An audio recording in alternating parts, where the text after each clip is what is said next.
Welcome, folks. Let's see how the sound and the audio's doing. A little echo. Excellent. Alright, so back from a bit of a hiatus there. I'm diving right back into the sculpting today. Been about a week since 2 weeks since I last had the chance to sit down here.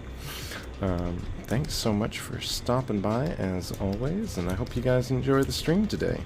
I'm going to continue on kind of working my way around the model as I have been up till this point, blocking and building.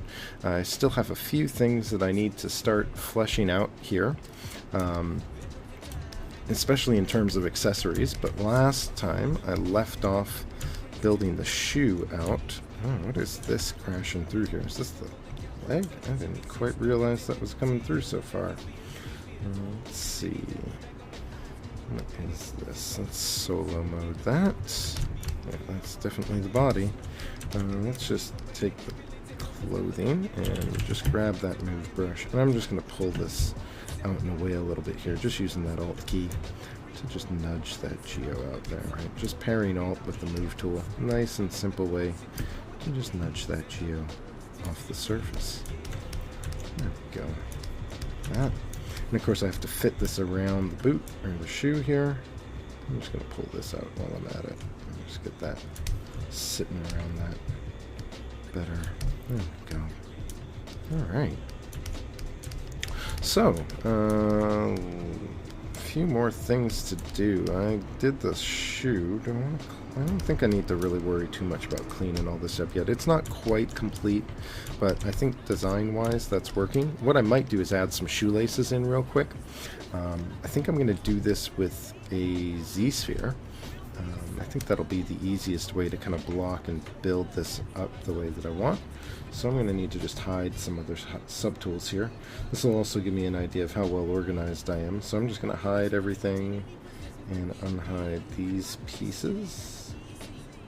That is not part of the shoe. That is. There we go. Alright, well, welcome all viewers. Thanks for stopping by today. So I'm going to use some Z-spheres to add the shoelaces in. I think this will be a nice flexible way to work with it for now. I might not need all of this, but it'll be a good placeholder, and I can use it if I choose, I guess, really. So I think this will work well. So I'm going to append in the Z-sphere. Really easy to just drop in Z-spheres into ZBrush here. So this is going to be way up here. Switch over to it. I'm going to need to make sure that's visible. Select it and just do not move. Move that down there. Awesome. Frame that up with F. Frame it up again. Yeah. Alright.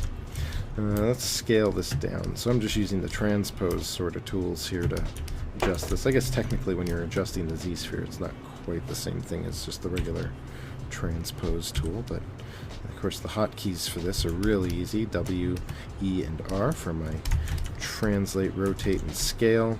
And that makes life a little easier. And I'm just going to draw... Ooh, you know what? I wonder if I can do some local symmetry on this. No, that's not going to work. Let's see, what else would work here? Maybe if I do...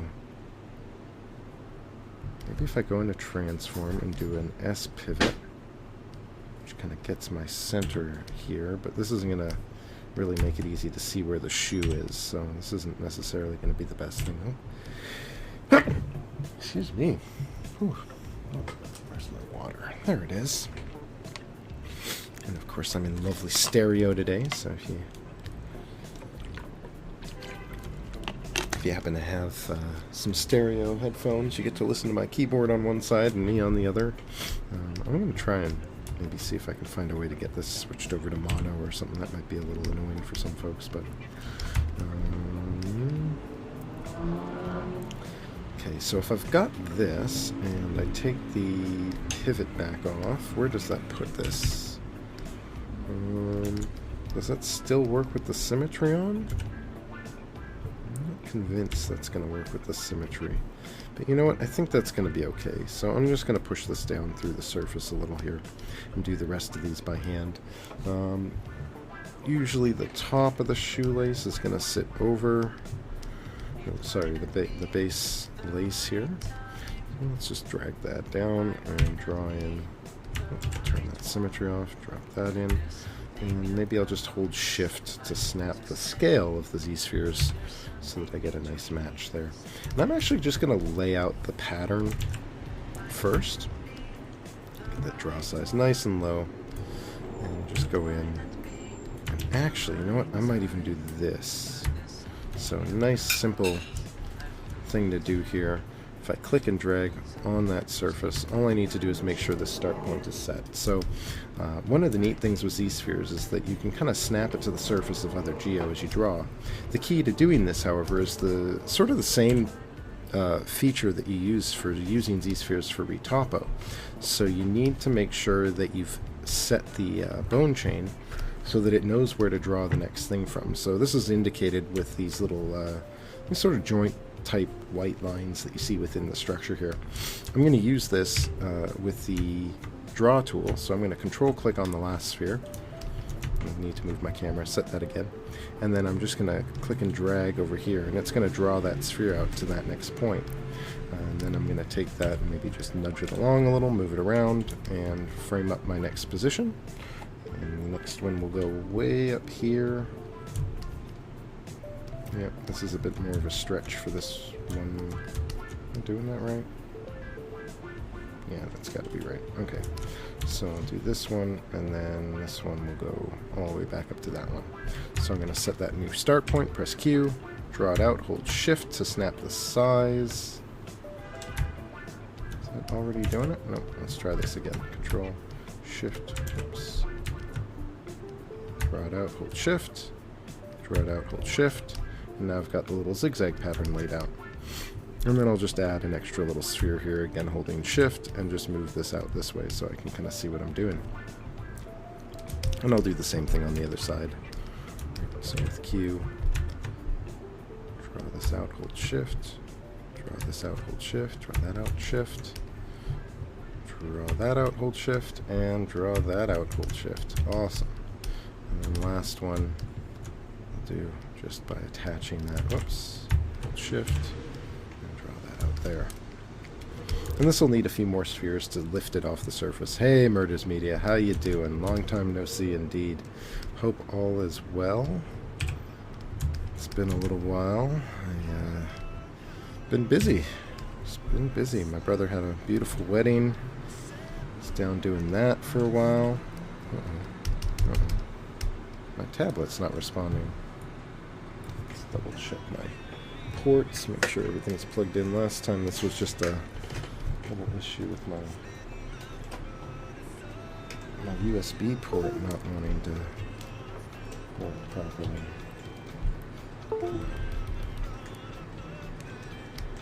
There we go. Awesome. So let's go in and add in another one in here.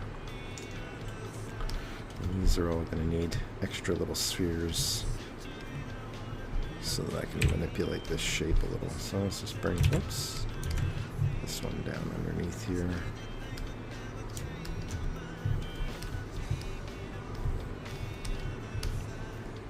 Work. And I'll just kind of slowly go through and add these pieces in. And that'll wrap it over top. Oops, I actually already added a sphere in there.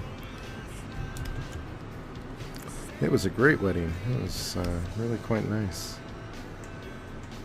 Lots of awesome people, great family. It was really good. Great food, too.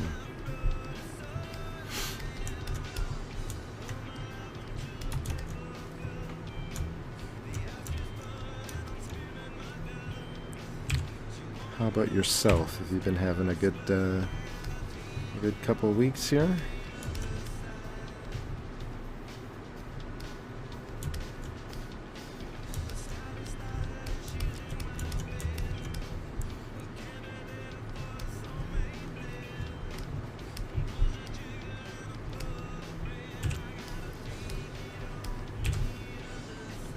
this out, sort of shaping these spheres.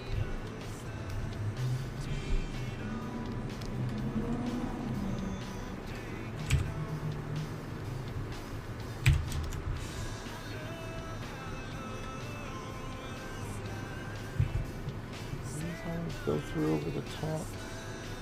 I think shoelaces always like going over the top. Like this. I think I'll stick with that shape. At least this is sort of the standard way to do it, I think.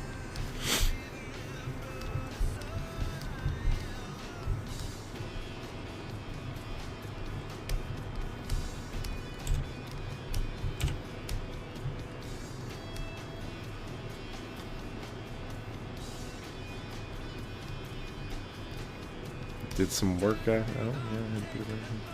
Nice. Nice. Yeah, it's always good to take a break sometimes, you know. Get a little time away from it and, you know, soak it all in.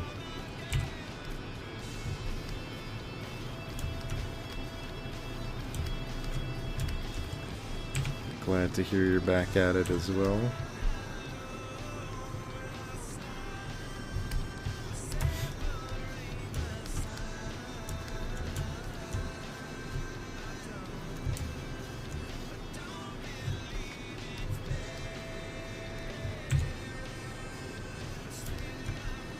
Drop these in right now because I know I'm going to need them.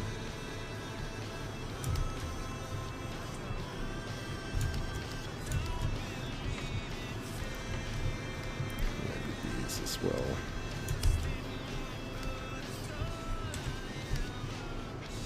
There we go. It's nothing like some Z-spheres to get this shape all worked out.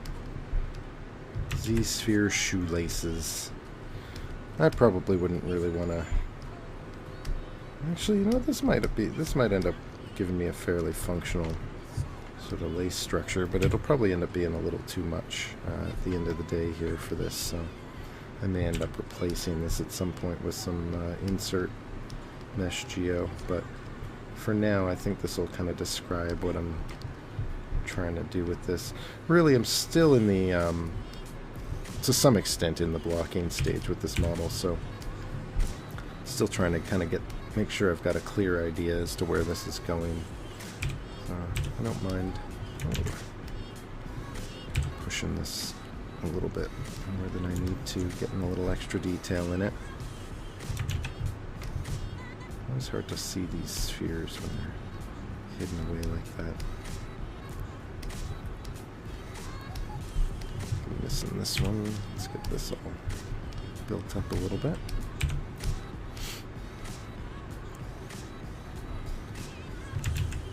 I'm most definitely interested. Let me take a second here to wrap up this lace, and I will take a quick look. Let's see. A few more little sections to add in. Let's do this. Just move that over a bit. Did I add a sphere here? I did.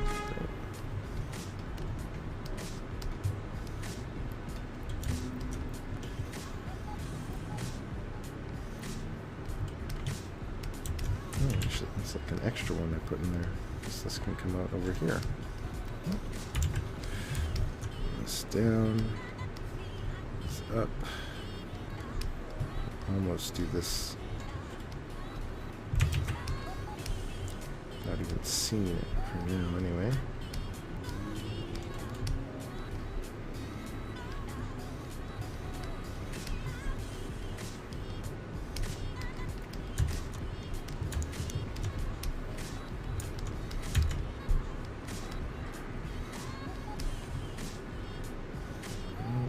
This one out.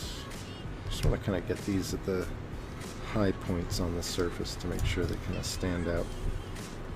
Bring that out to there.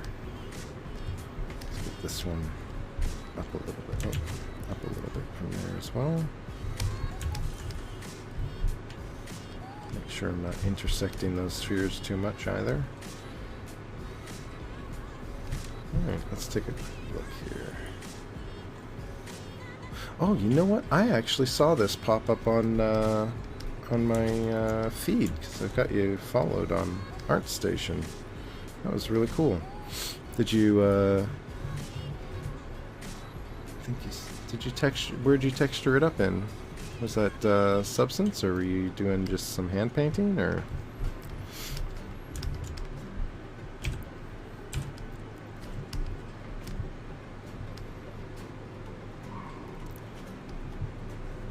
I wonder if I could do this with transparency on. That'll make life easier. Yeah, I don't know why I didn't think of that sooner. Transparency, making life easier. It's always one of those things you gotta kind of remember. Tools you use in one context can be used in others too. I always kind of forget some of this stuff. What's my... I feel like my document's been squished or something. This is weird. Let's bring this back out first though before I worry about any of that. Quixel, nice, yeah. I haven't had a chance to use that one myself. Take it you like it? I've heard good things.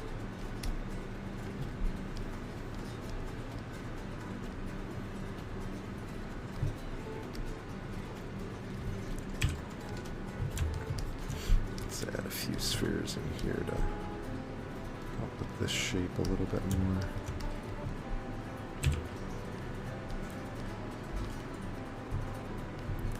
This all out through the surface.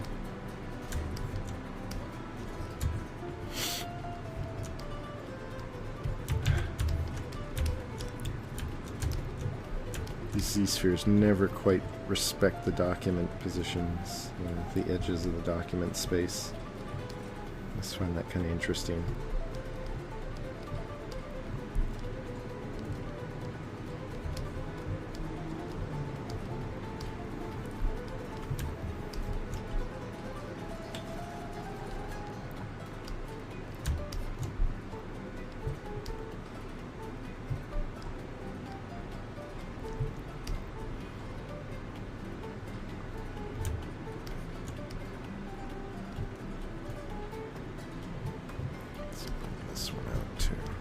Be able to see all of these.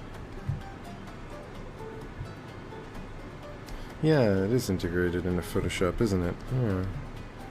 That's definitely convenient. I'm so bad at Photoshop. Never could quite get used to using it. I could never get things to mask or do things easily.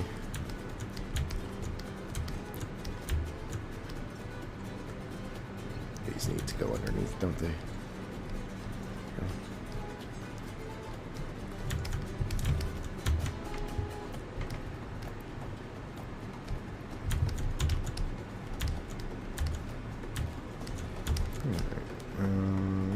Let's do a quick little bow.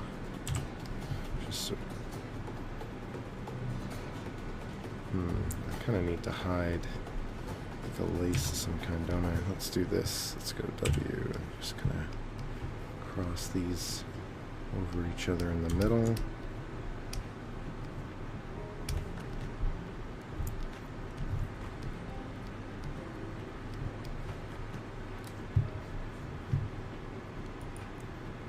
So where did you build this? What is it, like a big turret? Yeah, the remote turret. Is it Maya, Max, Moto, maybe?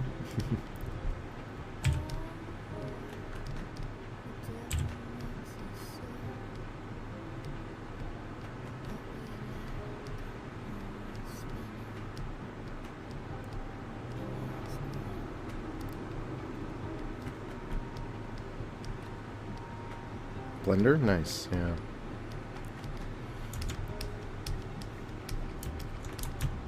I'm just gonna do a fake little knot thing here for now. Let's do this, actually. Let's just throw in a few quick shapes. Zigzag that around a little, and then maybe, you know, I always find I like kind of just throwing these spheres in the middle. This way I don't have to worry about holding shift and stuff as well. Let's do that. Drop that one in. Drop that around. Something like that, maybe. And of course, gravity is going to affect all of this, so we got to bring these down. Oh. Grab the spheres. There we go.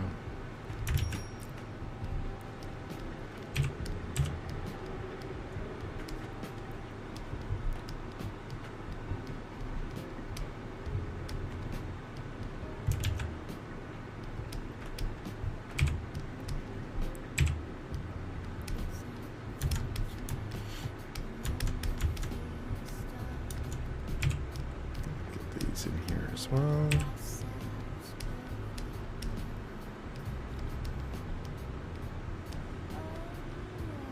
Go.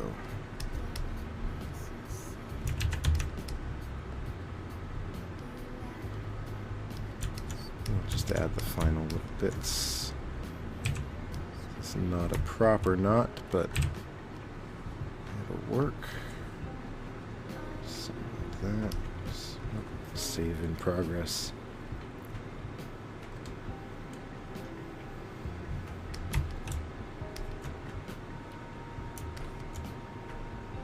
You don't use anything other than CAD? You must be, yeah.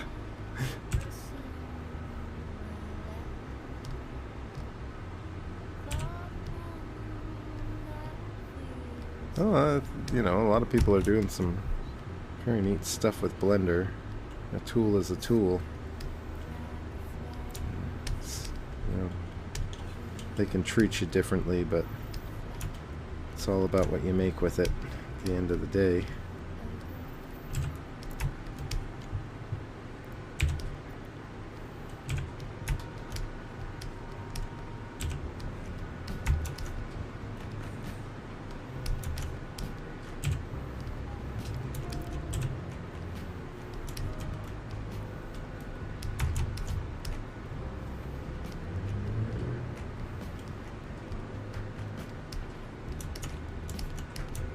They're a little on the thick side, but the thing with Z-spheres is they have a tendency to shrink a little bit once you skin them. So if I end up using this, it'll end up being okay, and if I don't end up using it, well, it'll be a nice simple visual thing for now. Let's unhide everything and see. Whoa! Whoops! Yeah, the pants. Right. Is this all intersecting well enough that it's not going to be a problem? Actually, you know what? That might be okay. I might be able to work with that. Let's mirror this over. Duplicate. Deformation mirror. Yeah, that one kind of hides itself under there well enough. I'll just leave those for now. Let's get the stupid dynamic solo off for a bit. No, no worries, no worries. You didn't miss much other than me tying shoelaces, so, you know, not always the most exciting thing, but it's fortunately done now. I might take a moment here to just kind of sculpt the way some of this geo to reveal a little bit of these laces a little better, but other than that, no, not much missed. Let's tweak the pants a bit again. These brushes move. Just bring these out just a little bit more again. I don't really need to worry too much about this stuff, but I have to kind of fine tune here. Just finesse that.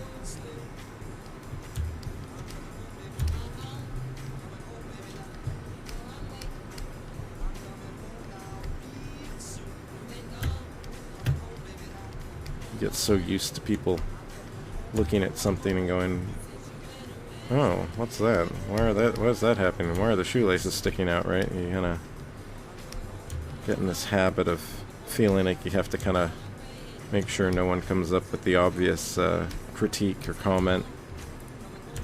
Just don't give them the opportunity. There we go. Just hide that. That's alright. I can always tuck that back once I refine. Alright. So a little shoelace on there. Let's see, what else do I need to add? I gotta figure out the holster on the body here. If I have some time, I might clean up the jacket, but every time I say if I have some time, I never seem to quite get to that stuff. So, we'll see. Is that the jacket? That's the jacket. So let's just hide that. Now, I think what I want to do for getting like a holster for the gun is maybe to just take the gun shape overall and maybe mask the front end of it and generate some sort of shape that would be good to kind of hold it.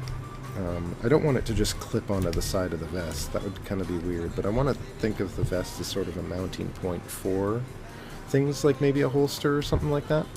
So I think what I'll do is just take the gun. Let's hide the shirt and the body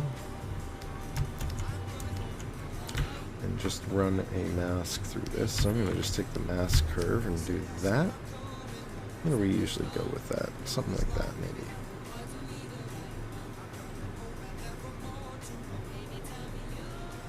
Let's see if this works, because this is not a light piece of geo. This is like a... Actually, I thought this was decimated, but it actually looks like it's the Dynamesh still. Yeah, this is the Dynamesh. Okay, so I only decimated the other one. That's fine. I'll take this, and let's just extract it. Let's just do an extract... 0 thickness, no smoothing, extract, accept. And now I've got that piece. Where is that? That's right there. Alright.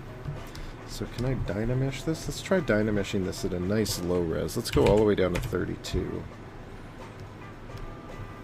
Hoping that if I can keep it low enough, it'll sort of fill in a lot of the detail. Is there something missing here? Mask must be cleared up, that's all. Ooh, too much, too much. Let's go to 64. That's better. A little bit of odd thin geo through here. I'm going to trim this, I think, a little bit before I get too far ahead of myself. What could I do? Clean this up a little bit. Let's start with... Let's start with a little clip curve.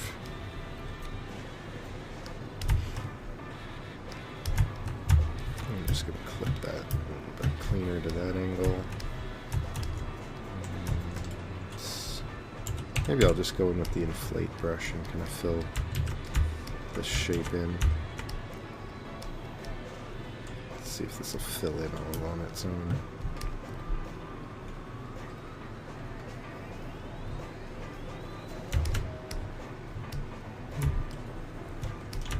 Not bad. Just inflate this out. A little bit more volume overall. Smooth that down. Fill this in as well. Inflate that all out. This is just a placeholder for me to get things going, you know? There we go. Alright, so now if I'm going to build this properly, I might want to center it. So I think what I'll do is I'll do a S pivot. Just set the pivot on it. That should center it in the middle of the world. I'm just going to reorient this again so it's sitting straight. So let's do a nice quick rotate on this. And let's translate it over and do a mirror and weld. Mirror and weld. There we go.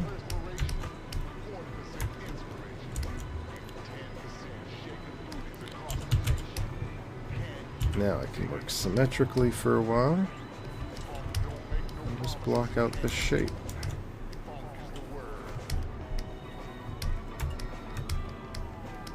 So this has got to be a bit bigger than the gun itself.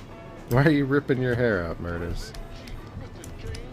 It's doesn't sound like a comfortable thing to be doing.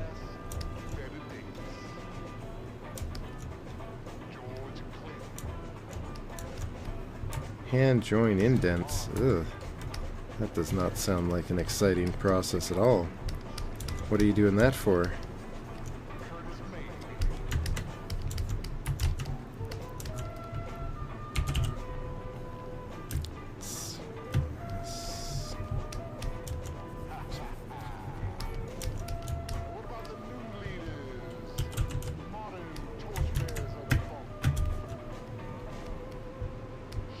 Ah, spaz, yeah.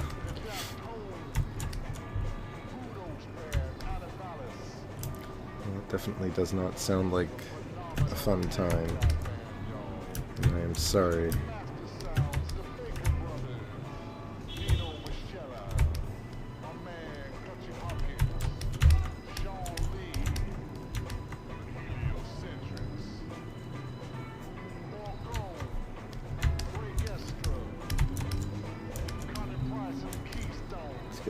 More geo in this Dynamesh. Let's bring this up to 128 now. I think I got enough that I can't really do much else with it at this point. Grab my clip curve. It's not a clip curve.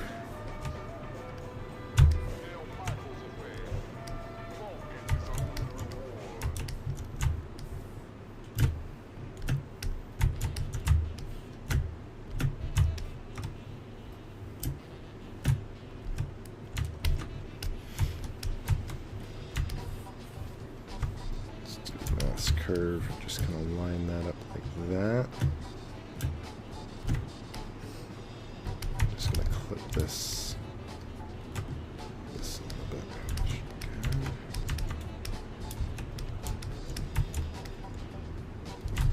Clip this flat too.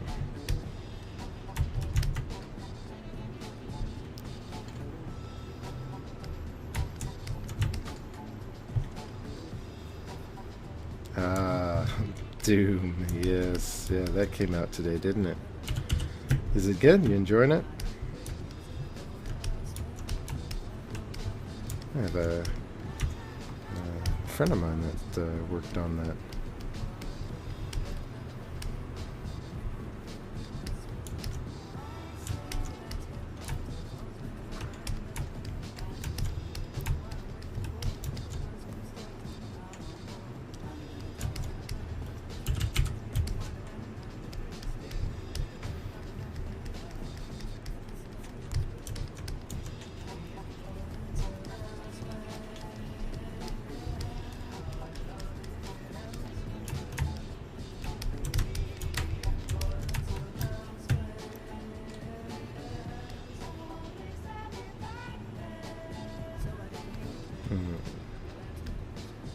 Just going to take a moment to compare this to what I'm doing on this thing.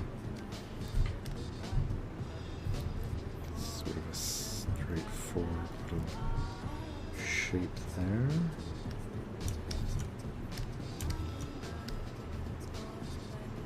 Let's flip this thing around the other way real quick so it's facing the other direction. Rotate X. Okay, that's not quite what I wanted, but okay.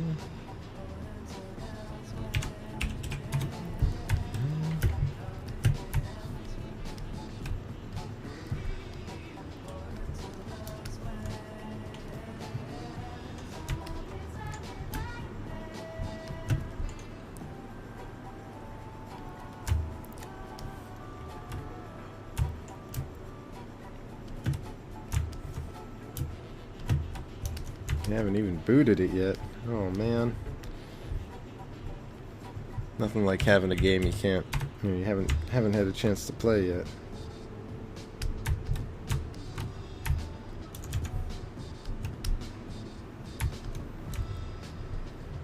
Let's see if I do this here. Oh, this mask, this is just not heavy enough. Let's go to 512. Let's see if I can work at 512 for a while. If I can kind of get this to... Oh, that's not what I wanted. Mask. There we go.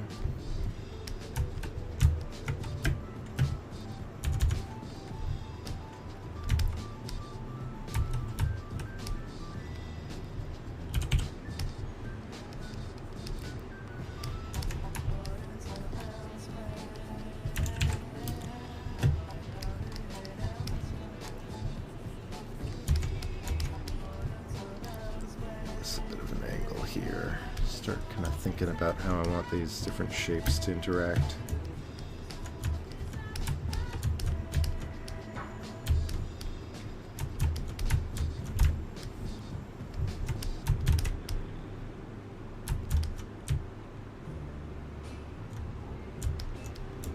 Oh yeah, yeah. It's always nice when they share that sort of stuff. It's been really cool to see all the Uncharted stuff getting posted from Naughty Dog on their on the stuff that they did for with Substance as well lately.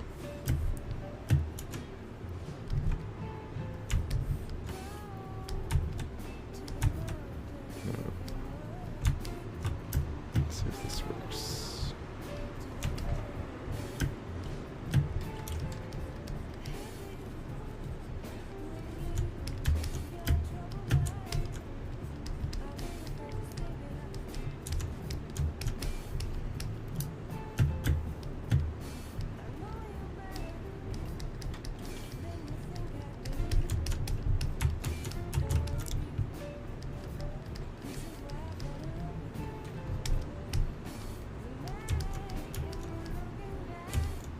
Oh, Warframe. Oh, neat. You know what? I haven't looked much into all the Warframe stuff. I remember they posted some stuff on it on Zbrush Central at one point, and I went through some of that stuff, but I didn't see much of their other stuff. I only played that game briefly, though, because it seemed like it would be better with more than just me playing, but I'm not much of a person to go out and play with random folks or get out there, and I just don't do it these days. I like playing with my co-workers and friends and stuff, but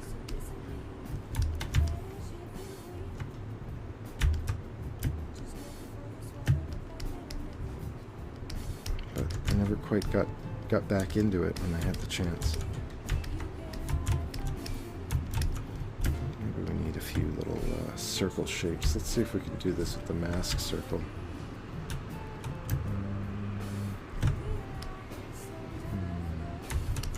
I think I want this to be...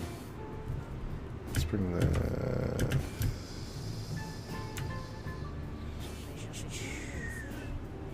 This is the mask circle, right? No, that's not what I want. Let's do it from the stroke menu then. Square and center. Oh, I've got these in my interface. I always forget I put these in here. Oh, thanks for the link. I'll have to check that out. Yeah, I'll hold on to that. Oh, this looks good. Thanks for that. Definitely be taking another look at that. Okay, let's see if I can get this to snap with the dynamic draw size now. Will that actually work? No, I can't get it to lock a size, can I? Let's eyeball it.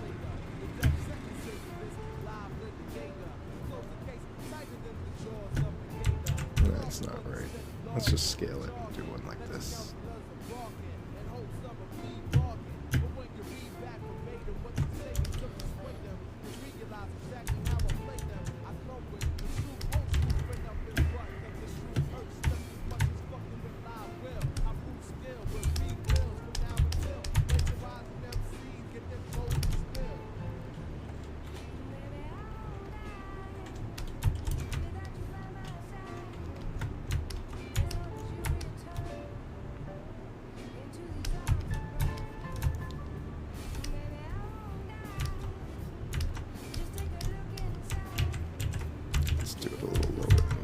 Try this. Oops.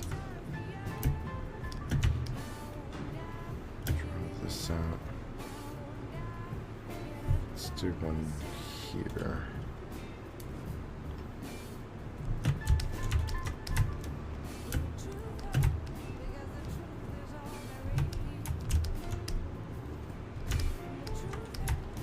Yeah, it looks good.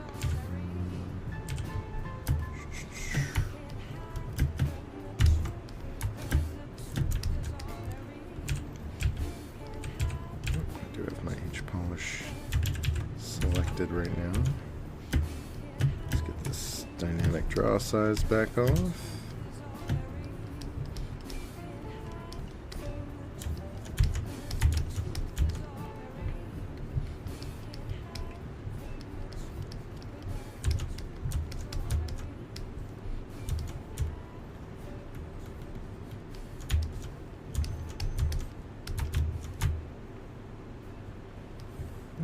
flip this and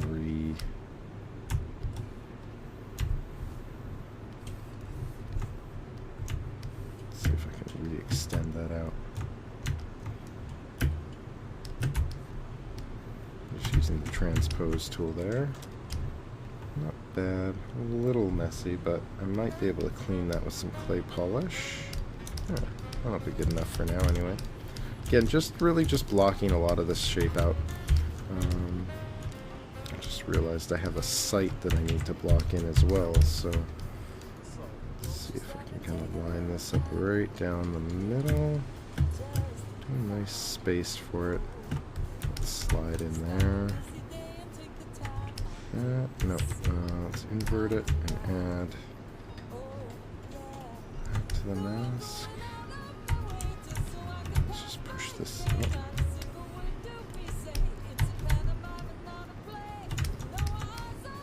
Oh, is there an edge there I didn't see? Oh, there is an edge there I didn't see. Add that to the mask. Yeah. Let's take that a step further. There we go.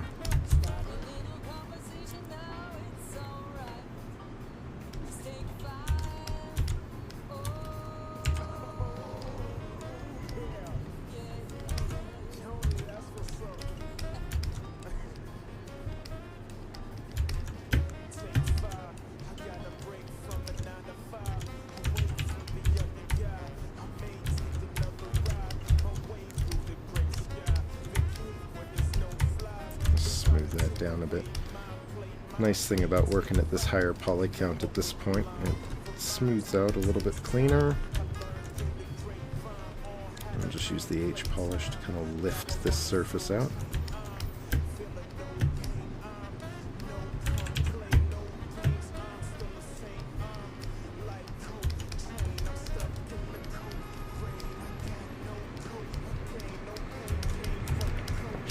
Good enough for now anyway. Alright. Let's see how that sits relative to this again. Not bad.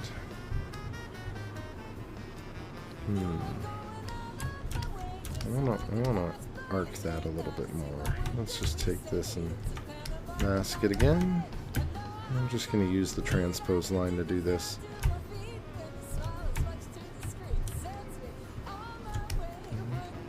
Mask it again? Why is this always moving on me?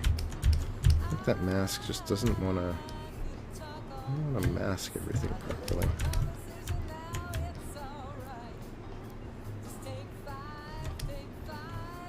Whoa, that's an interesting one.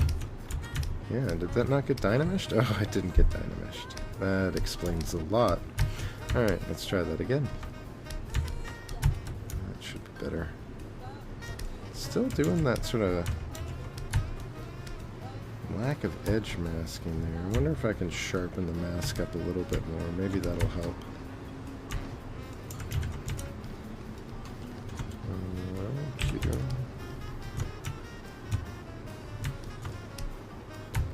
It just doesn't quite want to mask the whole surface down. Just do that. Alright, let's try that again. So I'm just holding Alt while using the Move tool to give it this sort of arc. There we go. That's better. I think that'll work. Work's been good. Yeah, I've been doing all sorts of stuff. Lots of presentations and doing some speed sculpting for schools, and we just had a grad. It's been quite nice.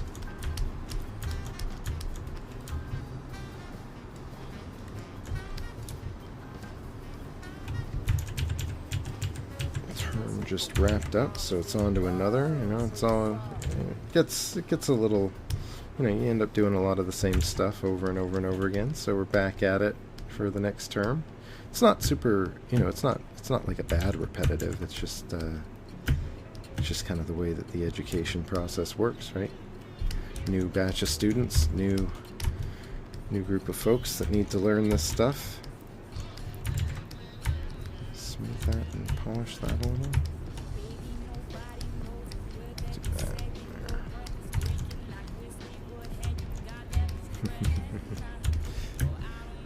there. It's a good course. Sure.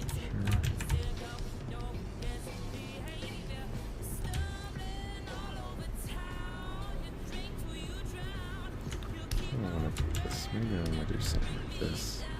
Give it a little bit more room here or something. I think I'll just smooth this down. Just use that polish with the alts. Just to build a little angle in there. No, I don't like that. Undo. I think it's going to be that. I think that's going to be my shape for now. So I'm going to do a quick append on this. Just to see that it's fitting correctly. I probably should have done this to begin with, but let's make Polymesh 3D. Just do that, and then append it onto this. That way I can see it in some context. Yeah, that's better. Transpose. So if that's going to sort of sit over top of that. Needs to be a little wider. Definitely taller.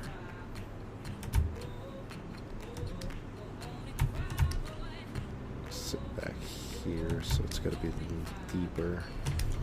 I just needed to scale it up all around, didn't I?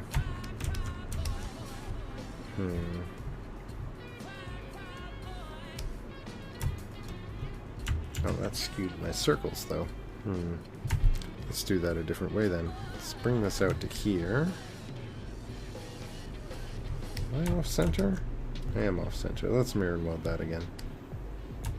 Local symmetry off. There we go. That's better.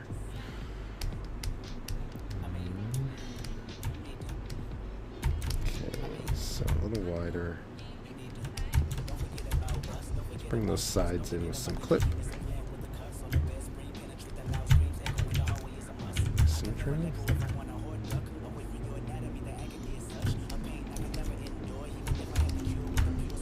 Let's reclip this too.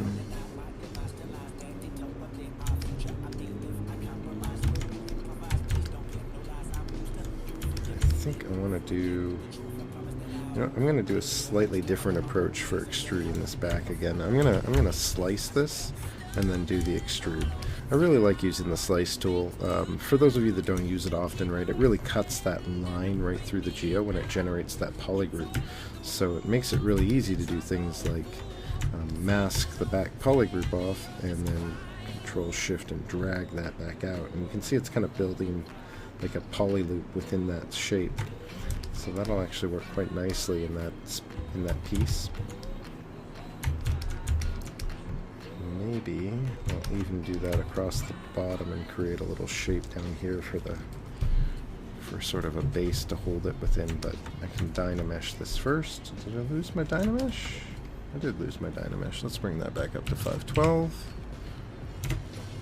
Oops, that's not, no, not 4096. Oh no. Oh, I need to save this, don't I?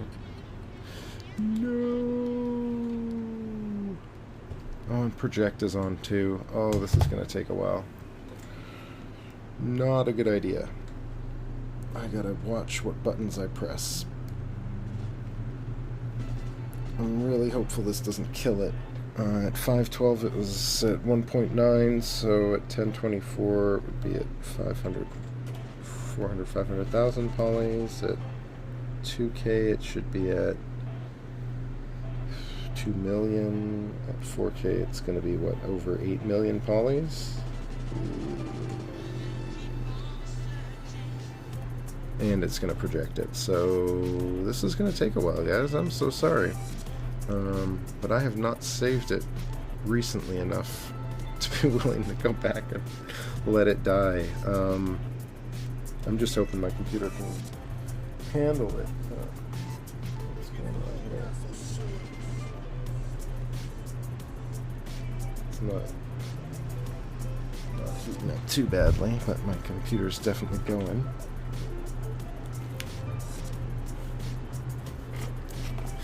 Yeah, pretty much. come on. Don't do it. Oh, this was a big mistake. Yeah, okay, so a few rules with Dynameshing. The heavier it gets, the less you want to use the project button, right? So, you know, at a certain point, usually at around a couple 100,000 polys, I just stop using the project button, which is something I had on when I turned this on, of course.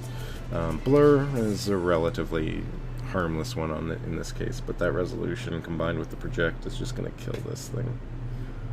Oh. Yeah, it's, yeah, this probably would have killed the machine at work, too. I'm hoping that my computer holds up.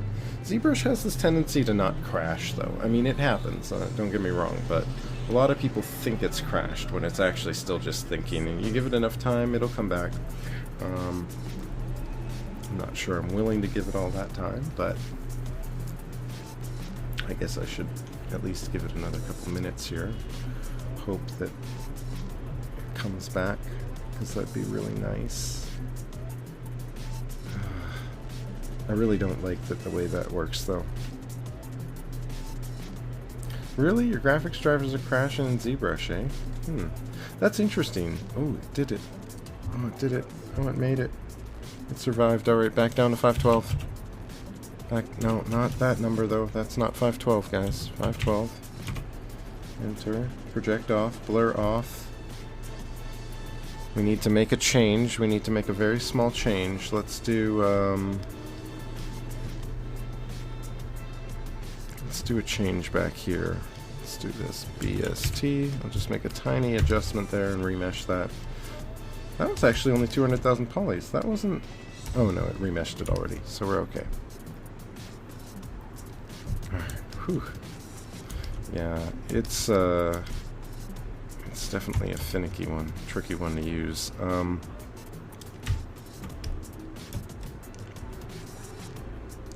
to do this. Maybe I can clip this corner off. Let's do clip.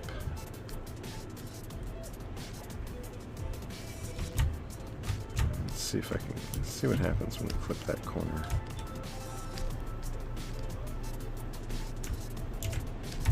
You know what, I'm going to do this a little differently. Let's try this. Let's try mass curve. Let's do shape like this. Kind of keeping those bent circular sort of shapes in that length. No, I don't like that. Let's try this way. No, that's not going to work either. How do I want to do this? Bend it here.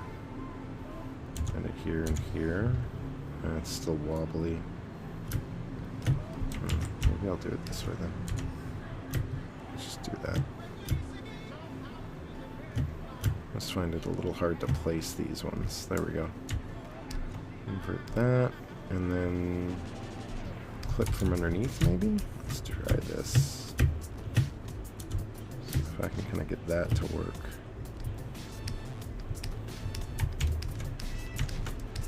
Smooth the transition off, Dynamesh that, and polish it.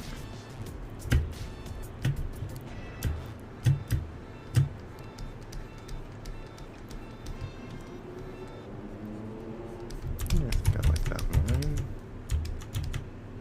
but I really wanted to turn that into something, so I think what I'll do is slice. Let's do slice curve. Slice this through here. Like that. How are we doing on the poly grouping here? So I take this piece and this piece and group it, and then go transpose, control click. Shift drag. Yeah, let's do that for now. That'll kind of pull that shape out from there. And then let's do like a clip. Do I have a clip circle? I don't have the clip circle visible, but I could take the clip curve and maybe just do a clip. Oops. Do a clip. No, that's, oh yeah, that is clip. Good. Okay. I'm just trying to bend this shape by hand. That's way too long a piece on it though.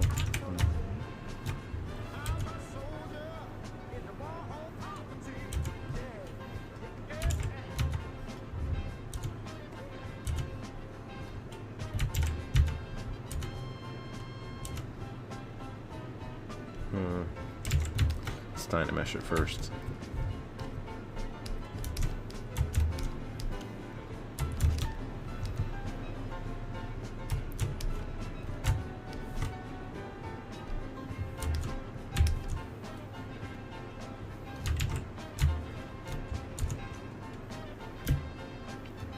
I like that shape better. Wish I could rotate that shape a little bit afterwards, but it might be easier for me to just reclip it.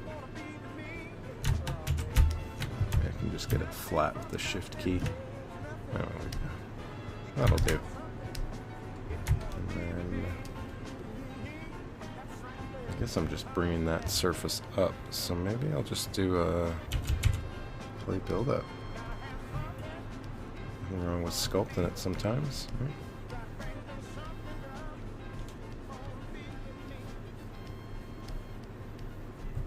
See, that's sort of an interesting little detail, at least. I kind of let it just flare up like this. Bridge that.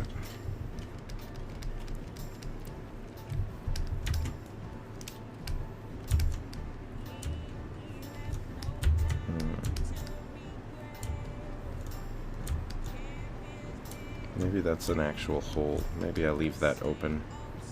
That might end up working. So I'll just take the Organifier brush and just create a nice edge for this shape. Starting to hit that poly limit again. Maybe I do need like a 1024 on this printer.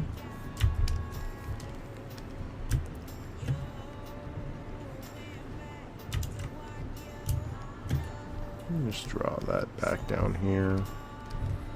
Just reshape that. And polish this sucker down.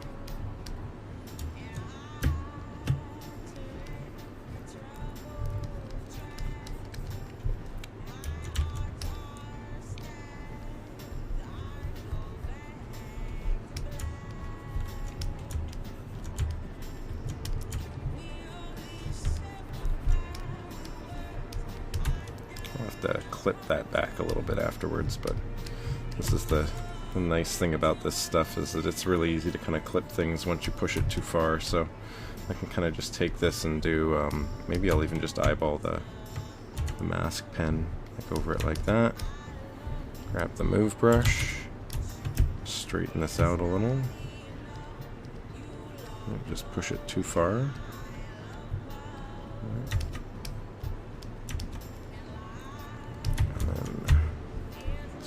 Clip curve, clip this back, and let's clip it even more, clip that at an angle there maybe.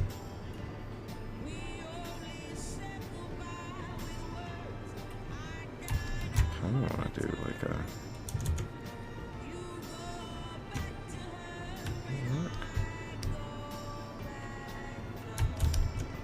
that could work.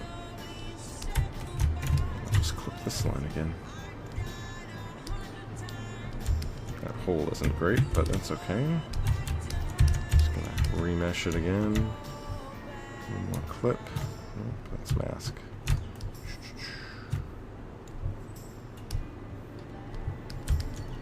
I'll even just reshape this with the move.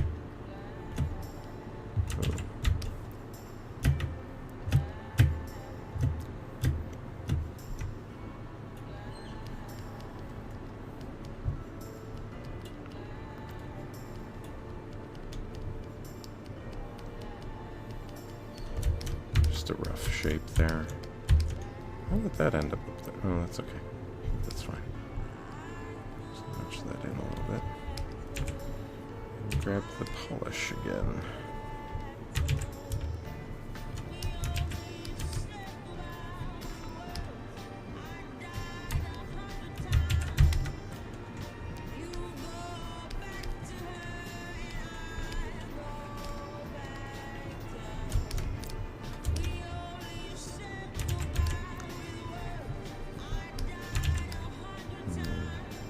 Not a big fan of that little bit there, but I think it'll be okay for now.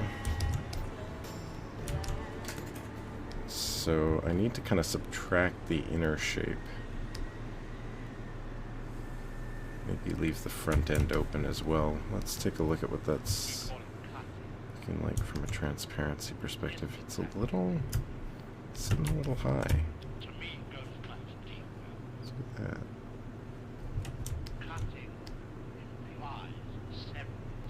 That's sitting a little low. Let's do this. Drop that down a little bit.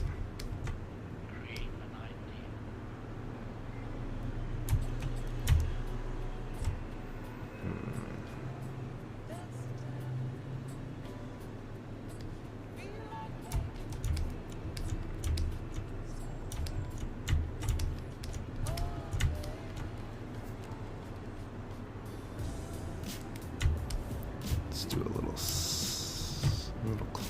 little mask there. Just drop this down a little bit.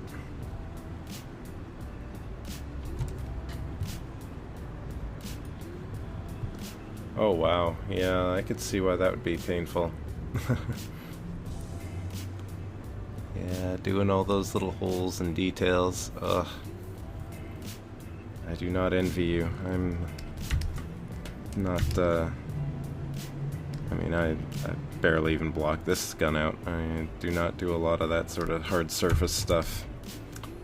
This has been a pain enough for me, I think.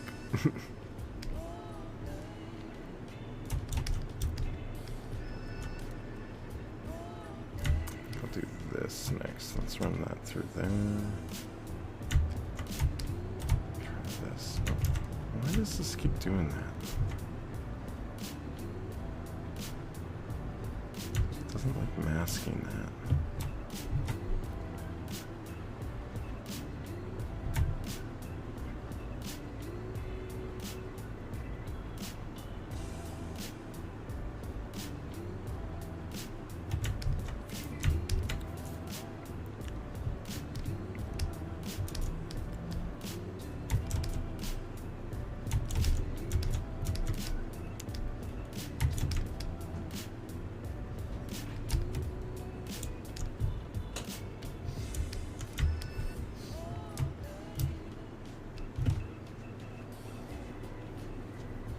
I should go the other way. This keeps...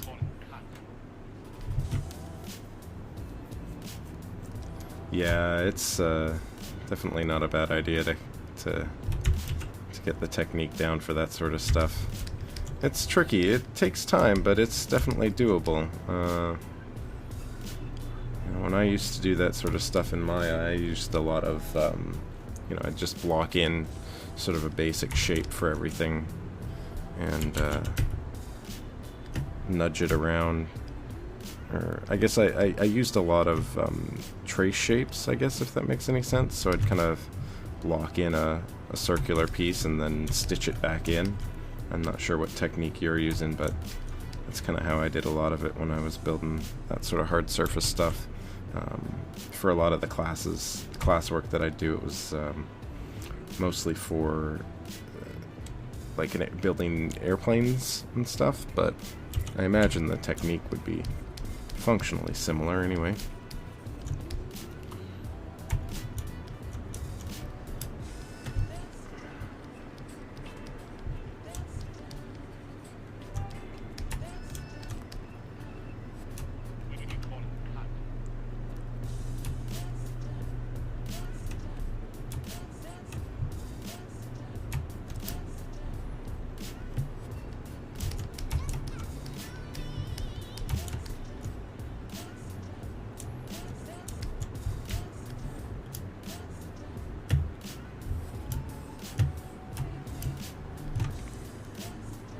Bend the back of this too.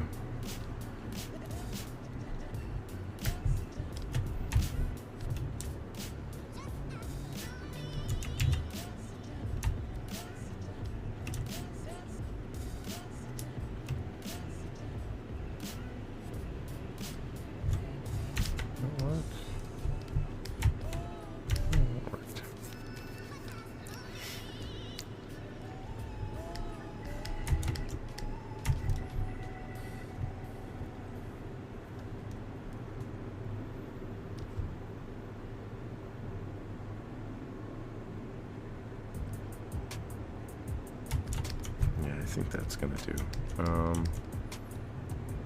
Do I need like any other trim details? I think I'm gonna leave it like this for now, just to rough it in. So let's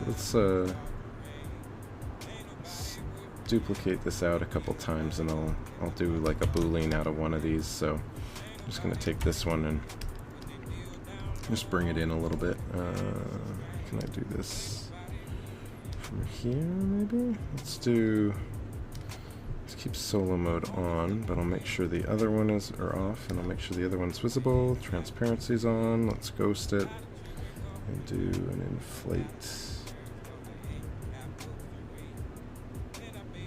That's what I was worried about. This stuff in here. Is that something that I can clean up really easily? I could try subtracting the gun from it. No, that wouldn't quite work the same way. Let's do this. Let's stick with this for now, and I'll just clean up this geo. Crash that out the back a bit.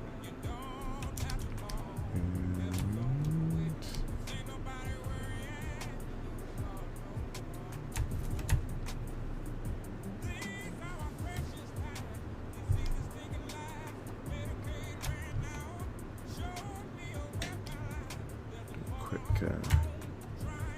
curve.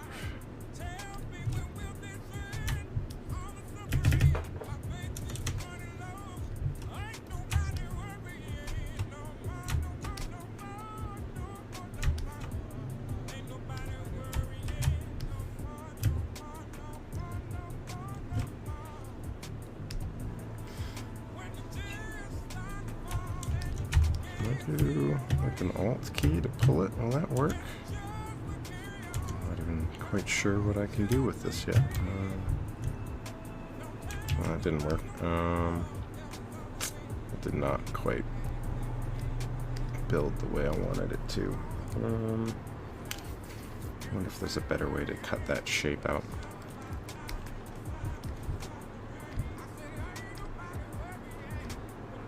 That's just going to be a mess. Maybe the trim front would be best. Do I have that in here? Did I get that? Hard surfaces. Trim dynamic. Let's see if we got it in the light box. Brush. Trim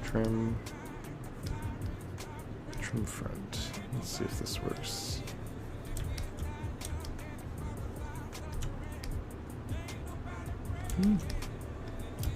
That'll work.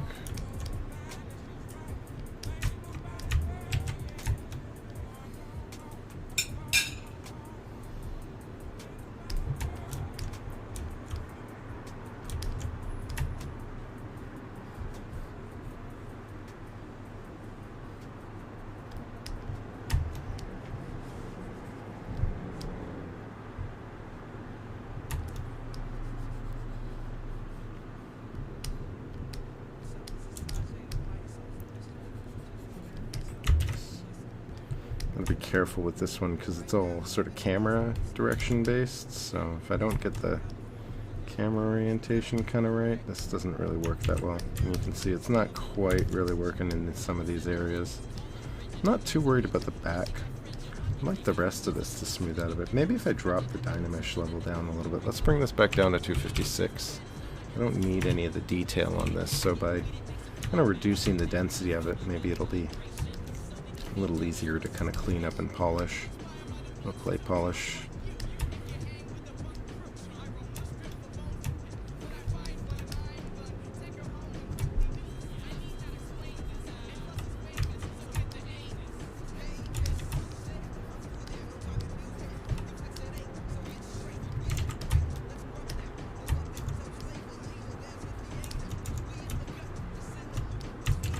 Let's just bring this out to the right depth. Okay.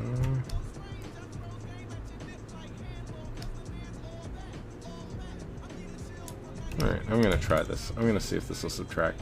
It's not the cleanest of shapes. but it should give me enough to work with. What was that? Is that supposed to be the clip curve? Do I still have a mask on here or something? Why isn't this... There we go. There we go. Okay, let's just clean that up a bit.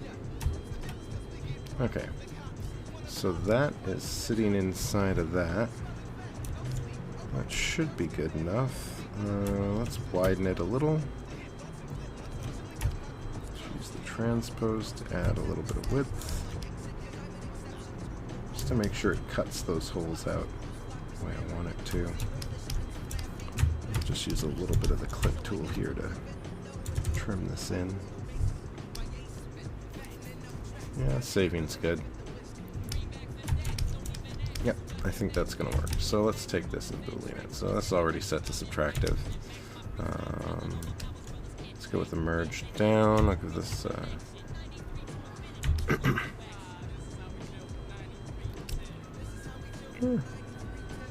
little thin here. Let's see if I can avoid that particular problem here.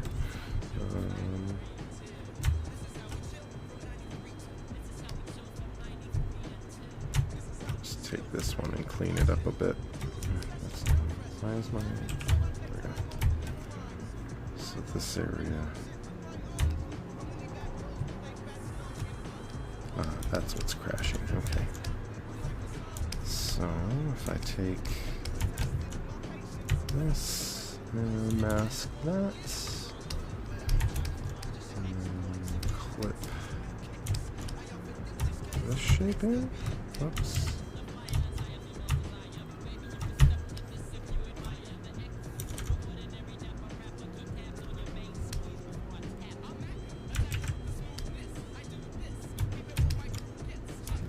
Let's just carry on with the masking, right? Nothing wrong with just cleaning up the mask more than you need.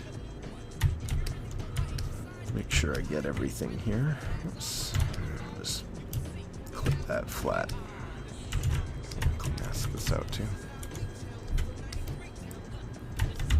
Let's mask that too.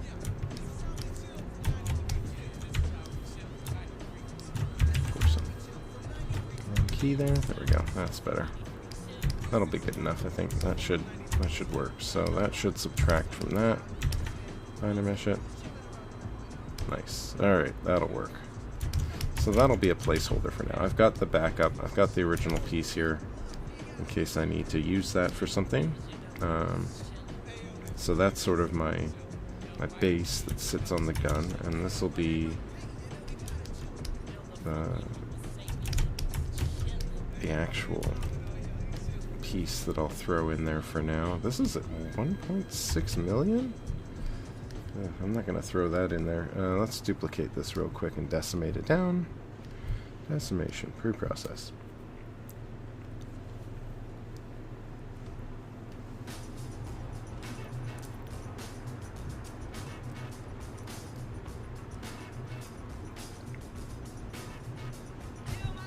All right.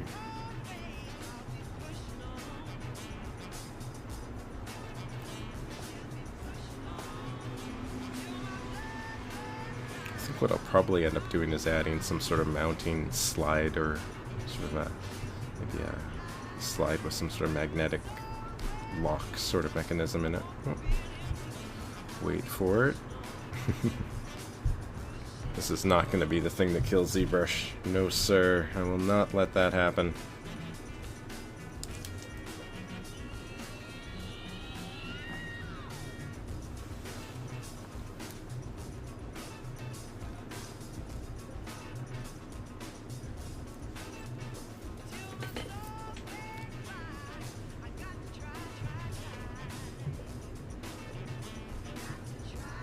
Okay, this doesn't look good, but it'll come back. It'll come back. I'm pretty sure. Pretty sure Zbrush will come back. Any minute now. Any minute now. Any minute now. Maybe.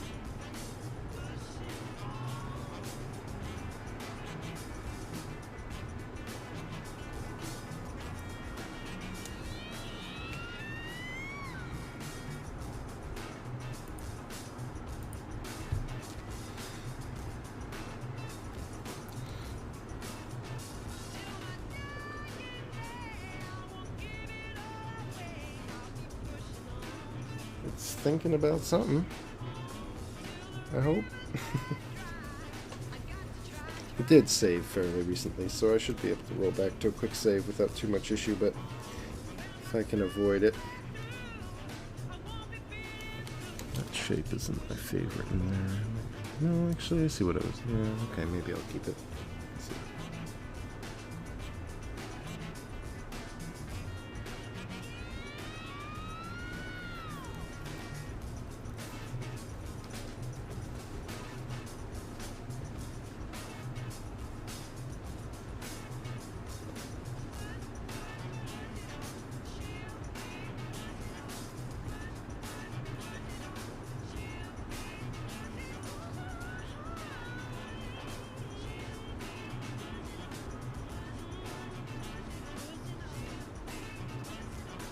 The excitement, it never ends. So I hope everyone out there's having a good time. I hope you're enjoying the sculpting, enjoying some sculpting of your own or some modeling, right? Whatever it is that you're creating out there, whether it's digital or just being creative in general in life. Hope you enjoy. Today, we're being creative with how we spend our time while we wait for Zbrush to come back. This is a little different. My friend is giving me an assignment to practice, and he is threatening to give me filigree. Oh, that would be fun.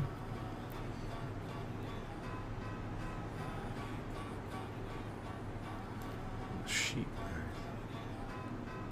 Ah, yeah. Yeah, that's sounds like you're bragging, getting yourself into some some fun times here. It's not, you know, it's, you never know when you might need to model something like that.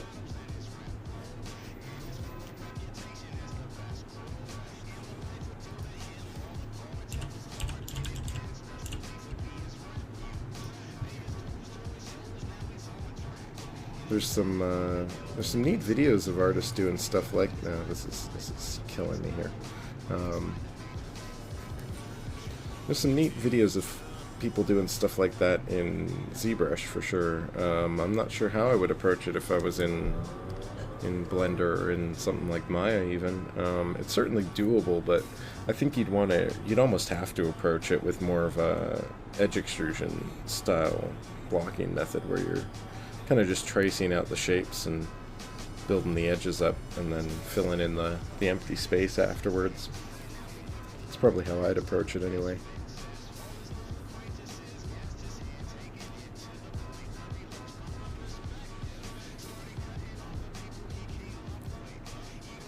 Find the flow.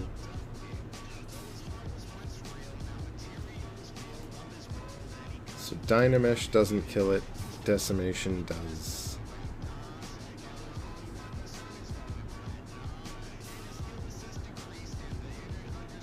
I wonder if I had some weird little bubbles in there or something that it didn't like. I'm really hoping it comes back. Zbrush does come back sometimes, you know, it's not dead yet. Until it crashes, it's not crashed. Until it's gone. But, I don't know if I really want to wait any longer. Let's close it. Let's kill it. Let's see what happens. Let's bring this back. Try it again.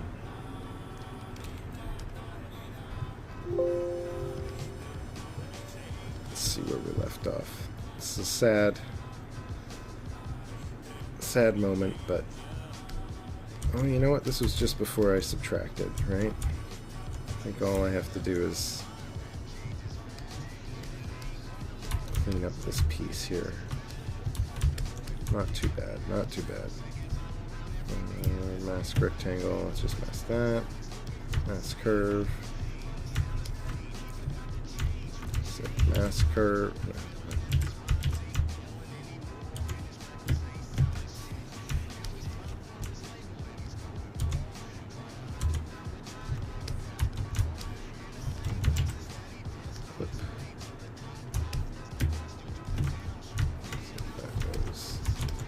Okay, so this just needs to be merged back together. And done meshed. Oh, it's already in subtract mode. Perfect.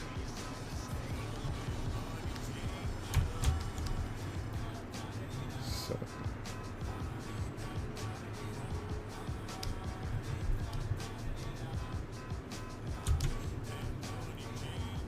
Yep, that looks good. Okay.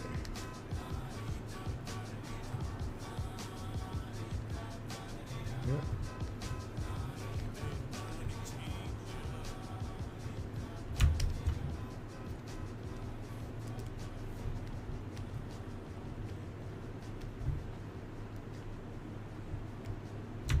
I'm going to give this a quick save again.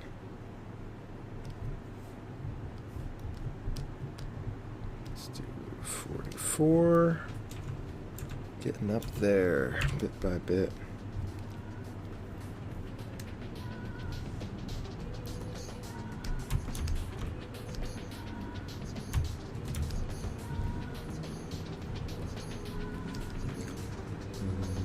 What else can I do here?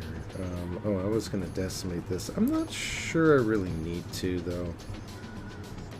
I did break it last time.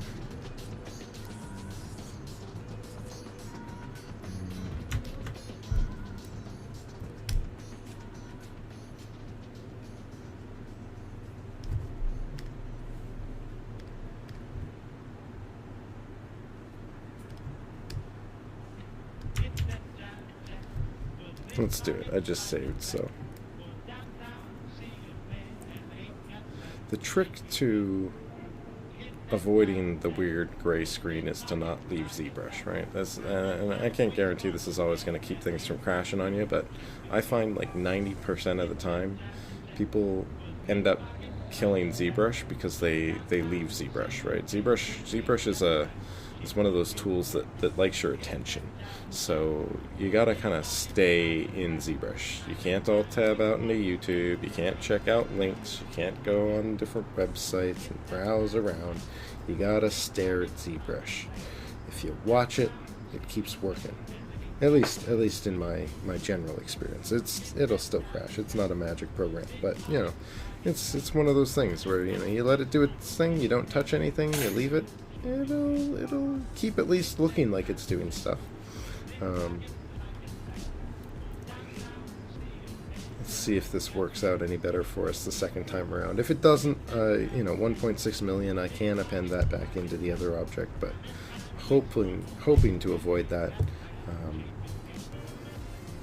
We'll see.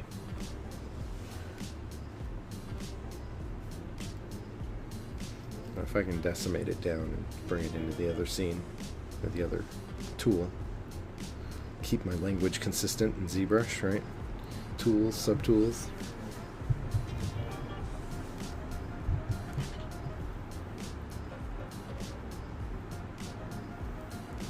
Analyze that mesh. Analyze it good.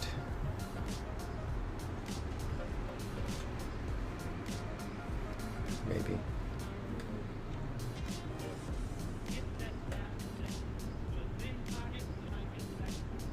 You know what? No. Forget it. I'm tired of waiting for this. Close it. It's not worth the time. Let's just bring it in. Sorry about that, folks.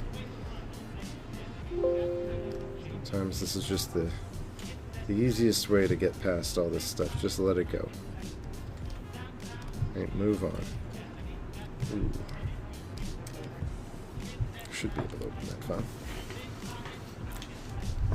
I've broken a few files with the my Google Drive, trying to update the file while I save back over it.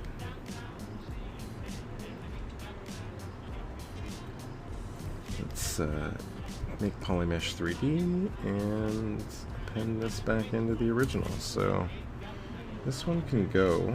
Let's delete this one and append this one.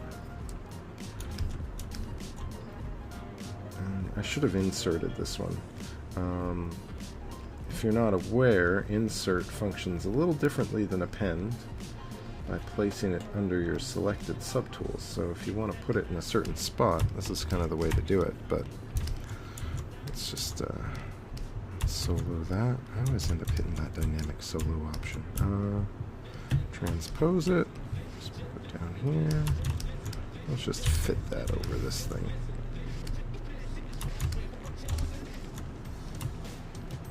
Let's center that.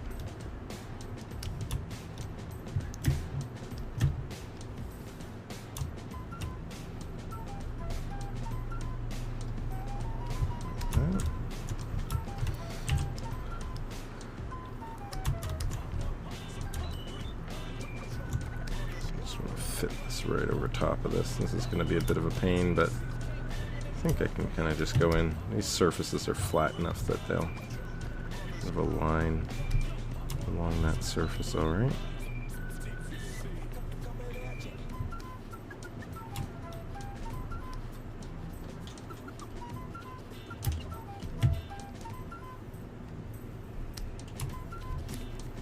Yep, that'll be good.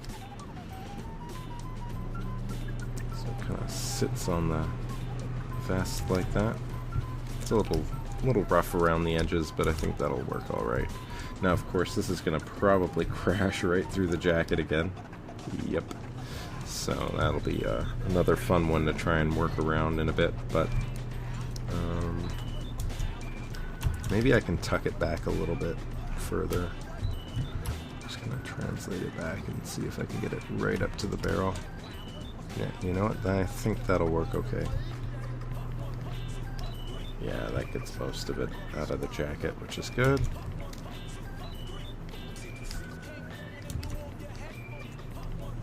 So that's that accessory. I'm going to need a similarly styled clip magazine. Let's see, what do we got here? If I do... I take like this original shape and do, so I'm just going to duplicate this clip. It's not the clip curve, guys. It's still not the clip curve. There we go. Clip that off. And clip this off maybe?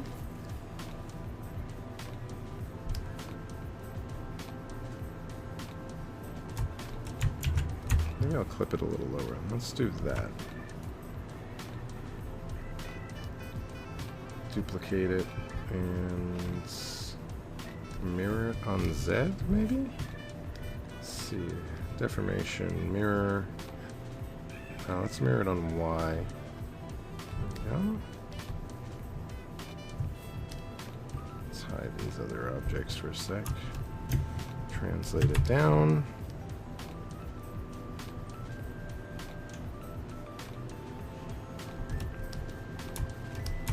Interesting.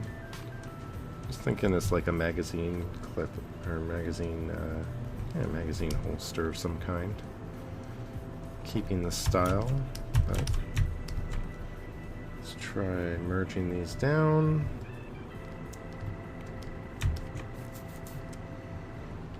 And then, oh, is there a gap there? There's probably a gap there. Let's see. Nope, it smooths right out. Alright, cool. That's fine by me. That just means it needs some clean up to make it work. But I think that'll hold together just fine for now. It's only 4.2, so let's make that a polymesh and throw that in here as well.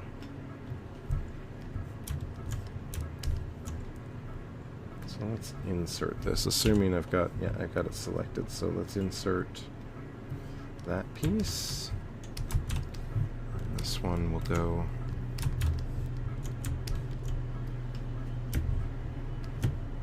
right over that. Nope, I've got something totally different selected. It's, there it is. This will just get flipped around the other way.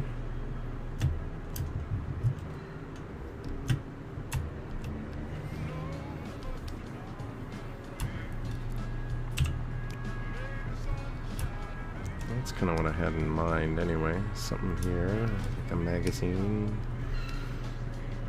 shoulder of some kind. This will need to be thinned a little bit more. Could probably do that with the move tool right as is. So let's center it. And actually, you know what? Let's align the surface that way. Move and just squeeze that in a little. It should be good. And rotate it. Get nice and flat on that surface.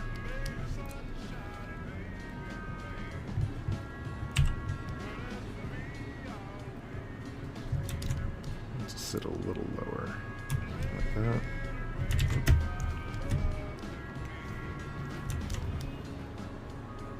There we go.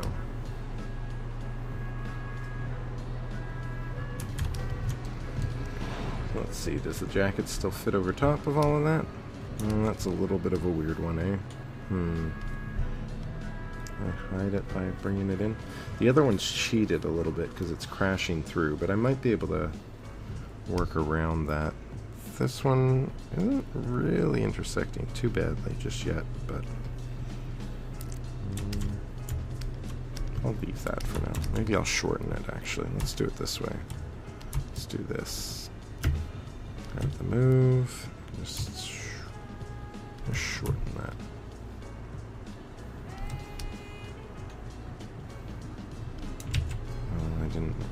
You know what? That's going to have to be the way it works for now. It'll distort those shapes, but this is just to get the block of the idea out there. So there was one other little asset that I wanted to build out, and I think I can do this one quickly enough. I might just leave it in the same space that I'm doing all these other accessories in, though.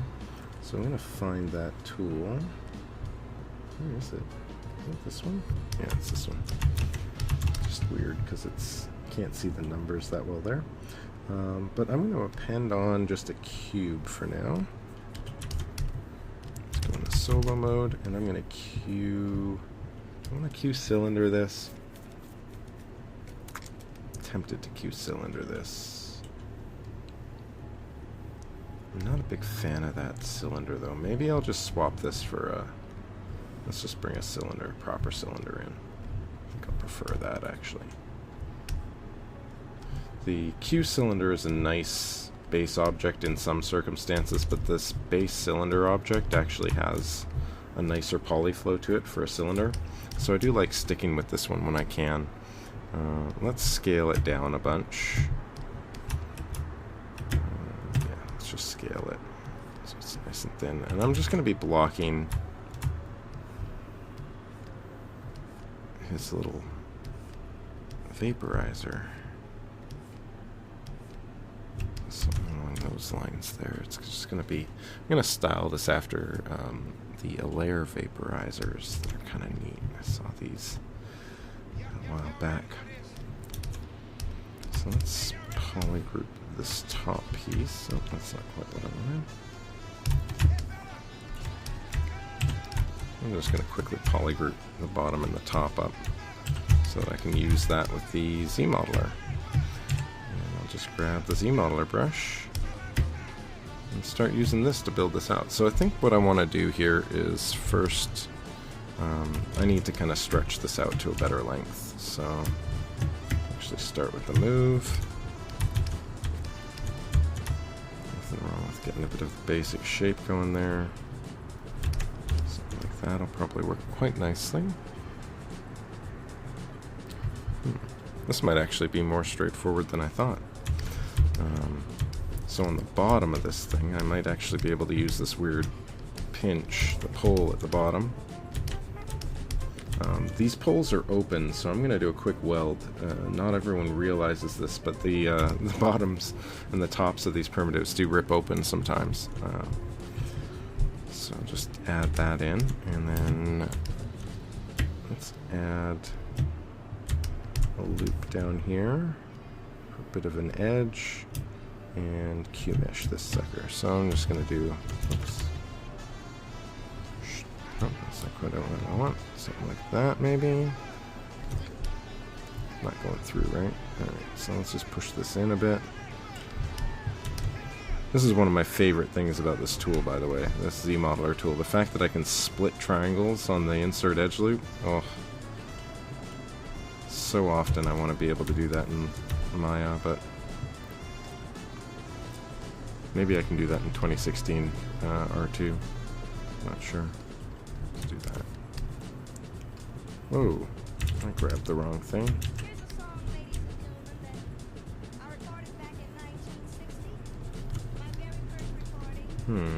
Something weird going on with that. Let's polygroup this. Alright, so I'll just do the polygroup, single poly. I'll just go around and see if I can do all of these at once without getting the rest of that. Yep, that's clean. Finish that. Just polygroup all. Bring that down a little. There we go. So that's sort of the bottom. A little detail there. Let's do the top. I'm going to just take this whole polygroup and delete. This is something... one of the weird things about this Z-Modeler tool is that you kind of have to relearn how a lot of these features work. So what I'm going to do is I'm going to delete the whole polygroup on the top, leaving me with the big hole, because the hole close in the edge actions does a nice job at creating concave or convex shapes. Right, so what I'll do is I'll do a circle, converge to center, let's do optimal curvature, optimal resolution, and I'm just going to tap on that. Oh, that did not work. Maybe I need an interactive curvature. Let's see if I can... Is it not going to stick out? No? Spline? Why isn't my up and down drag working?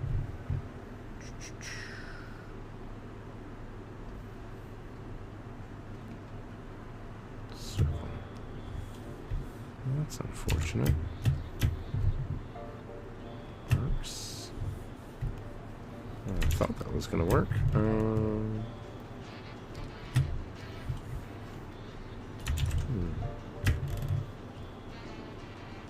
The rows would probably be better. Oh, maybe polygroup flat. It's like the curvature isn't kicking in right.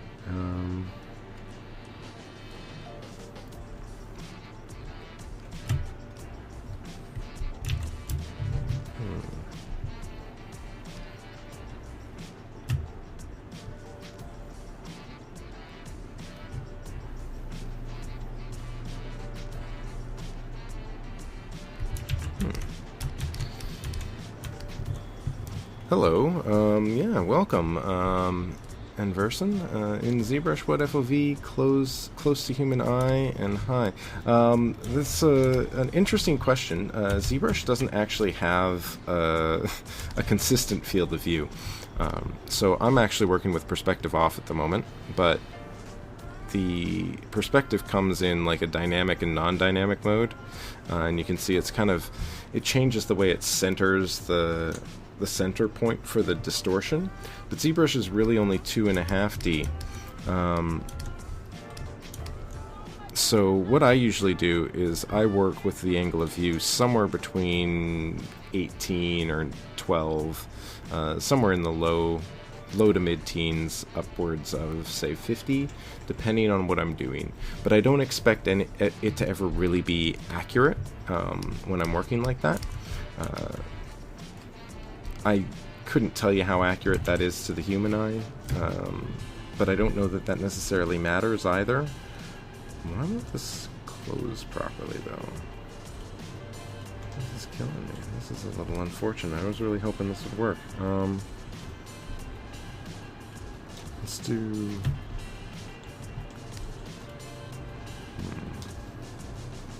I might have to do this by hand. I was told this would give me a nice round top, but it doesn't seem to want to work, which is a little unfortunate. I was really hoping that would work. Can I bridge the edges? No, that's not what I want. What would be better for this then? Close. Could I bevel it? Maybe I could insert an edge loop. So maybe I'll collapse poly loop.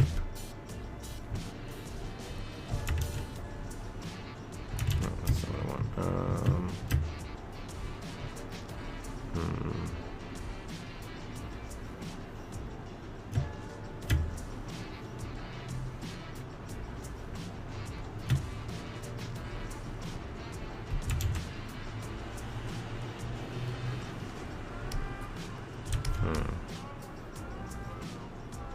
That's not really what I wanted either.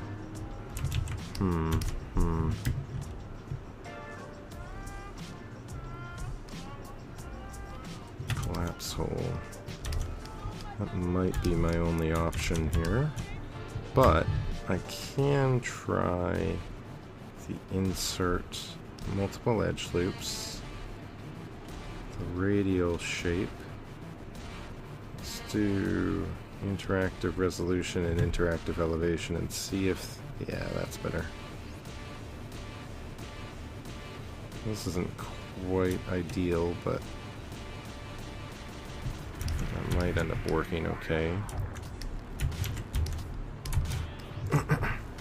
Yeah, sorry I don't have a better answer for you. It's definitely one of those things that is kind of irritating to deal with for sure, but unfortunately there isn't really a good answer. Maybe I can Q-mesh this piece in here. Let's do a polygroup, polyloop. No, let's just do this. Let's do it this way.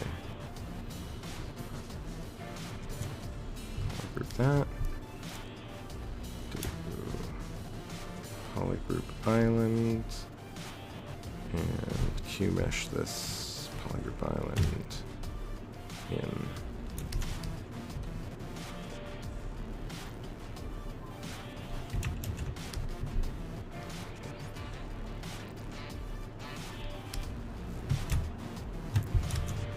Polygroup on its own. Polygroup island. Let's do that. And let's isolate this and just flatten it. Flat. I think that'll work okay there. This isn't quite the shape that I was hoping it would end up being, but without a better way to create that rounded top, this is kind of going to be the shape that I end up with, I think. So that'll be that. And then this will have... that's okay. This will need... maybe I'll do like a bevel edge. Just split this a little bit here. Q-mesh, poly loop. Just bring that in a bit.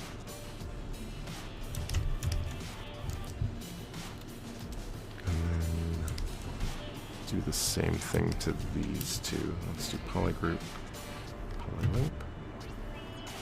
And again, with these polyloop features, what I want to do is really just make sure that that orange line is indicating the right direction for the polygrouping. So I'm making sure it's sort of leaned to the left or the right of the side there. And that actually isn't going to be the right polygroup color for me, so I'm just going to tap Alt to switch it. Oops. Oh, let's pick this one up. So with this tool, you can set new polygroups or you can apply old ones. You can press Shift to pick up old polygroups and hold the Alt key, or press the Alt key once you've activated the polylooping feature by clicking on a piece of geo to then apply a different polygroup. So I'm just using that to cycle through these pieces. Now I can do the Q-mesh, polygroup island. I'll just push this whole piece in till I get sort of that central rod. I think that's kind of what I want. And then there'd be sort of a glass piece running on the outside. So I'd probably have to build that separately, but that would just be a cylinder, so that's easy enough to do. And I could probably thicken that and just place it by hand through there.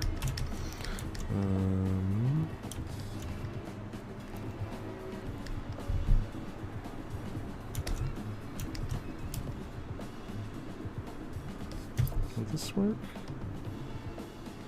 Mesh smart enough for that? I can kind of do that, but I don't know how I feel about that. Ooh, you know what I can do though is I can generate that geo separately easily. So I'm actually going to do this. I'm going to do polygroup island again. I'm just going to pull this out while holding control. That should give me a separate piece of geo. So that'll actually be its own thing. So if I do a isolate on that, let's do a visibility grow. Polygroup, auto groups. Yeah, okay, cool. So now I've got this outer piece. Let's just split this. Split, split hidden. There we go. So now got that piece separate. That's what I want. So it's got sort of an inner and outer piece. And then in here, just add in a loop. Let's do insert single edge loop. Oops. Right around here. That'll be that size. And I'll bevel these.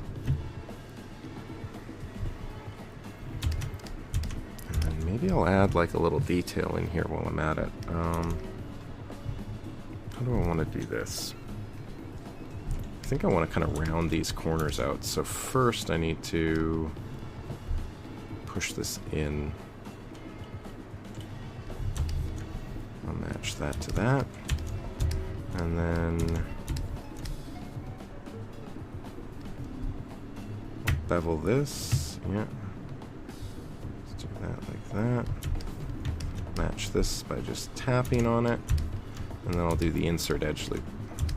So I'm going to use the insert multiple edge loops, again with the interactive elevation, interactive resolution. And I'm just going to drop this in and drag it out to give it shape. No, you know what? I don't really want that to be that heavy. Let's do spline.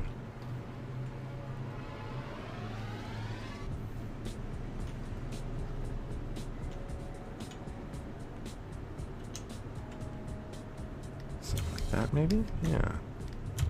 There we go. So let's see what that looks like.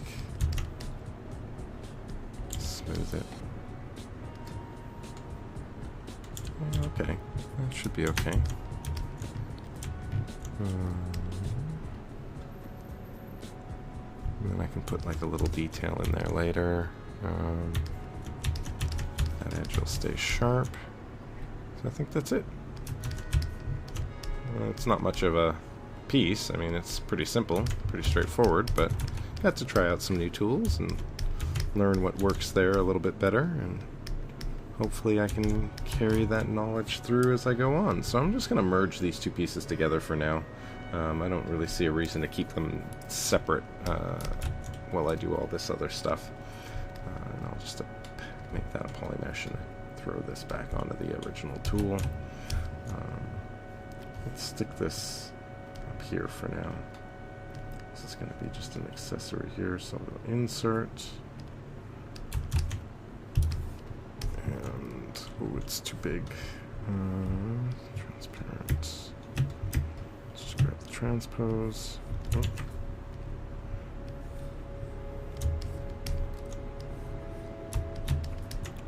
Let's scale this thing down a lot.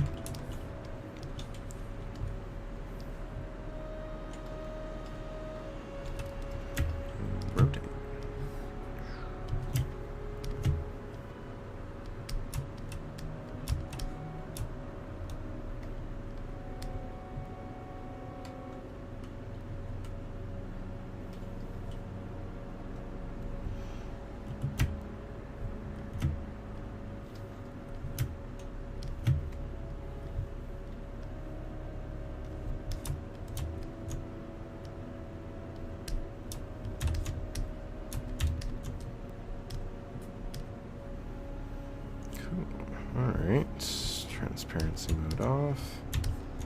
Obviously he's not really posed for this, but Just do something like that for now. There we go. Well, thank you. Yeah, I spent a good amount of time fiddling with the hair for that second day. Just kind of cleaning it up and getting the basic shapes down. Turned out all right. I'm pretty happy with it so far. I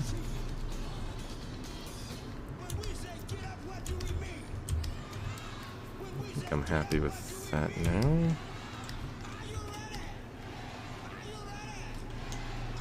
So there's still a few accessories that need to be fleshed out. He's got a watch on. Still hesitant as to whether I really need to build that, but I do want to build the magazines on this side and maybe some sort of somewhere where he can put the vaporizer that he uses.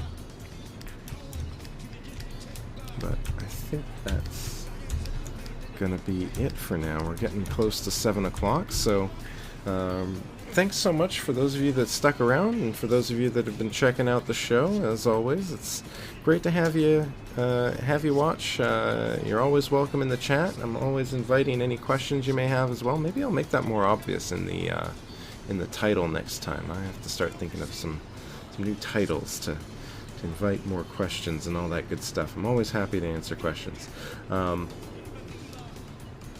But thanks so much, as always, for stopping by. I hope you enjoyed some of the process. Watch me fumble through doing some different things in ZBrush. Certainly some stuff I'm not super comfortable with regards to the hard surface stuff, but always a interesting aspect of the exploration process, trying out new things. And I hope you enjoyed it. It gives you a little bit of an idea of what I do on a week-to-week basis. Trying to get back into my regular schedule again, so hopefully I'll see you guys on Wednesday, and of course Friday as well, from 5 on to around 6:30 or 7. And thanks so much for stopping by, as always. If you enjoyed this, feel free to check out the content below or on the sidebar. If you're on Twitch right now, you'll find the ArtStation links in my About section. You'll find my YouTube archive, where you can see almost all of the building process of this character in probably what's a painfully awkward archive to go through, but there's lots of stuff in there. You can see the whole thing from beginning to end, or like I said, most of it. I think I missed or wasn't able to archive one or two of the videos, ran into some issues, but most of it's all there. And I'll continue on with this going into the next couple weeks as well. Thank you so much for your time. Thank you so much for anyone who followed or joined in the chat or just had a good time checking out the stream. You're always welcome, and I wish you all the best. Happy ZBrushing, and I look forward to seeing you guys again. Thanks so much.